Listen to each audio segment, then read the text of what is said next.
Drill মেশিনের armature বাঁধার নিয়ম দেখুন। এই স্লট সোজা, এই ছোটো দাগ কাল দাগ দেওয়া এই স্লট আমরা বাঁধা শুরু করব। এই স্লটের পরের স্লট থেকে দেখুন, এই স্লট থেকে বাঁধা শুরু করলাম। এই কোরের থেকে শুরু করে 1 2 3 4 5 6 দেখুন, এই 6 নম্বর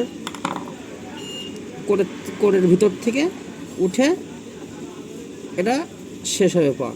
দেখুন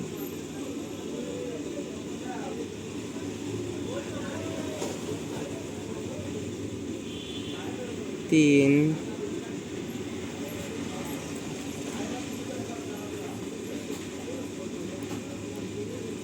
চার,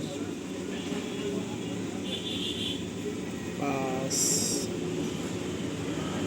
6, 7,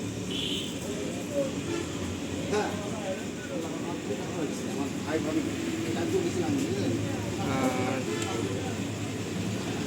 9, এভাবে 28টে পাক দেবো। 28 থেকে 30টাই দেবো, আমি একটু বেশি করে দেবো।